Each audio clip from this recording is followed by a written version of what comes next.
Hey everyone, how are you all? I think everybody is doing good. And if you're here, give me some highs and hellos. And today I am here to talk with you on a very special topic. And as you know that I like to chat very much. So today I will be telling you some tips about how to take up research as a career. Okay, so first of all, I would like to say that whenever we heard the term research, we think it's something rocket science. It's something which is very difficult. Well, not at all. And also, when we talk about research, particularly in medical fraternity, most of the times, what happens is we think that, okay, research is meant for somebody else and not for us because we are doing clinical practice. We are supposed to do clinical practice.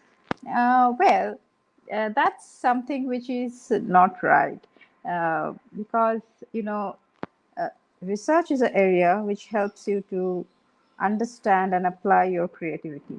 So whether you are a student from life sciences or any other sciences, biological sciences, or you are a dental student or you are a medical student, so even if you are doing a clinical practice, each case is a research because each case, at least for healthcare professionals, we need to understand them, and also we need to think on how we can take our treatment procedure ahead, correct?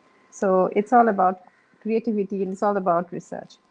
So today I will tell you that certain things where we have some uh, not correct thoughts when we talk about research, particularly when it comes to uh, life sciences students, dental students, and medical students.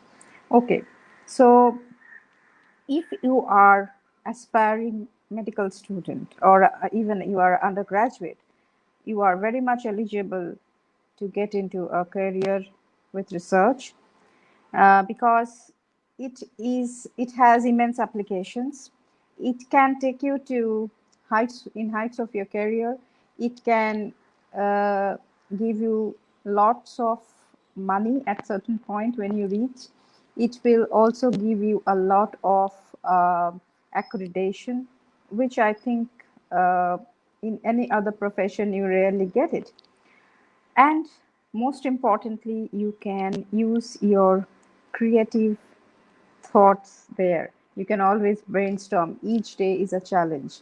So today I will tell you that how you as undergraduates can get into in tasting research as a career. Now, first I will try to say about something if you are trying to apply abroad. Well, when you talk about abroad, there are many countries, many options, and you can choose. I mean, sometimes it becomes confusing also when we have too many options. So you can choose, uh, you know, where to go and see each university. So the basic protocol is to find out the university, see what the way they are wanting the applications, and two major things when it comes to the applications is that you have to clear certain exams, which is called as GRE, and any other English language test if you are from a country where the native language is not English, just like ours, like we are from India. So many other countries are there where native language is not English. So in those cases, most of the universities uh, ask you for this English language test. So there are many tests like IELTS, there is TOEFL, and also there are certain country-based English language tests. So it's not difficult. You just have to practice them, and many resources are available. Many organizations are there who can help you in getting trained.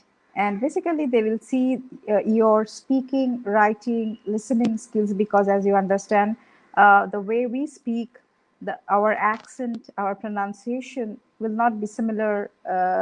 When it is compared to other people from other parts of the world. So that's a basic thing, and many universities in the US, particularly, they ask for GRE, and also top-notch universities from other countries also ask for GRE. So GRE is a examination that has certain parts where you have to choose, and you can give the language test, that is for English language, as well as they will test you for your quantitative aptitude. So uh, you can go to the internet, and if you just type GRE, you will get many information on it. So how exactly the process goes, let me tell you a little bit idea about it, so that you don't get bored with what I'm speaking. Okay, so before even you get to go to get GRE, get trained for it, first thing is that you have to do a rigorous search, and you have to see which country you want to apply. Okay, and once you select that, you have to sort out universities, and you have to identify an academic coordinator. Everything is there in the websites. In most of the foreign universities have information in the website. So you can contact them through email, and they will definitely respond.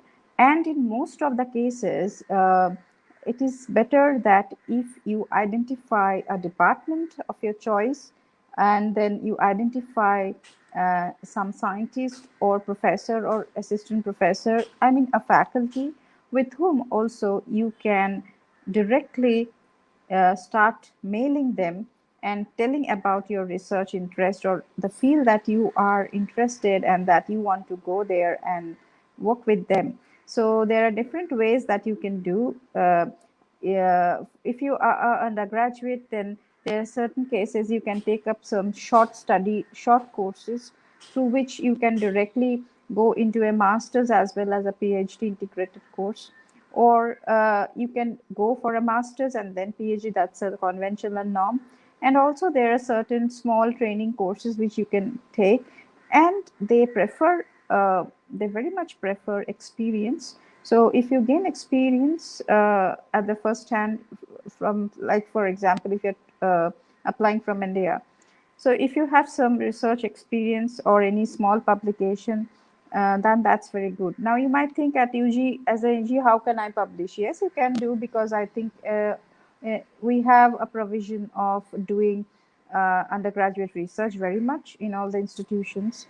So what you can do is, even if you do a small survey kind of study, it always doesn't need to be a wet lab thing where you are literally collecting samples, doing the experiments, analyzing them. It's not always like that. Okay, so that's in a nutshell. Now, some people either do not have the acumen to go to abroad, or they don't think that way, or they might be afraid. So if you are looking for an opportunity to get into research directly after your undergraduation, the scope is very much there. I think I already did this kind of a conversation before, but let me tell you specifically certain things. There are certain exams that you are eligible. Like for example, if you have heard about GATE, okay, so GATE generally is given by engineering student. That is how it is taught, but GATE is very much there for life sciences. So I think now you, as if you are biological sciences student, then you are very much, you can give that. Even if you are a BDA student, you can, if you have completed your undergraduation, then you can sit in that exam. So you can search about GATE in the internet, and plethora of information will come. And if you qualify GATE, then you never know, you get into premier institutes, research institutes of India, namely the IITs. As well as there are certain ways which, again, as a student you can do, is ICMR. So I hope everybody has heard about ICMR. So in ICMR there is something called as uh, let me just read it from here: short term studentship program, STS. So if you think that this is something new, no, it is not new. So this is eligibility for this program is open to MBBS students as well as BDS students. So there is a online platform. You have to go to their website, register, and then I will tell you that you have to give a report, you have to submit, you have to follow the instructions, and they will approximately almost 1,500 students by 2021 would be awarded. Recently, that has been announced by ICMR that they can be awarded if the proposals are good enough for this or selected for this kind of a program. And you just have to register, and I think it will open up again. You just have to keep checking the ICMR website, and they will, the value of the studentship also is from is 10,000 rupees per month for 2 months duration, and it you will be paid, you will be paid this amount if you are selected. So there is a proper protocol to follow, the way you should write a project and give to ICMR, submit there. So all these protocols you have to follow. So once you get into that, then you are literally working in the project, and then you can publish your work, and slowly you can get into a typical PhD, but definitely that depends on, again, universities. You can apply in different universities. Each university will again have their own PhD entrances. So if you qualify them, and with your little hands-on experience which you can earn by this kind of ICMR studentships, then that's, your job is done. So you get into it. Now, what is the prospect? Now, with research, it's not only about just publication of papers. If you have a wider goal, if you have a bigger vision, you can get into something called as bioentrepreneurship. So bioentrepreneurship actually is the transformation of your academic interest from the lab to the bench side. That is how it is told. And that is like, you can develop your own product. You can think of opening up of your own company. You don't need to be a master's for that. You just have to have the zeal and the aggression for that. So you can directly go to that level and you can think. And particularly bioentrepreneurship at present has always been encouraged by the government of India, and at present there are very many schemes.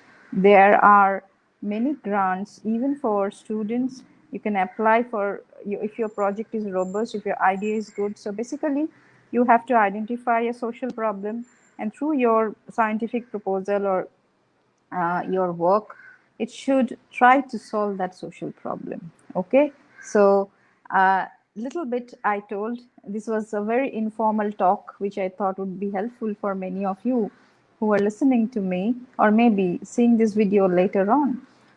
And I hope I could give you some motivation or inspiration on this part.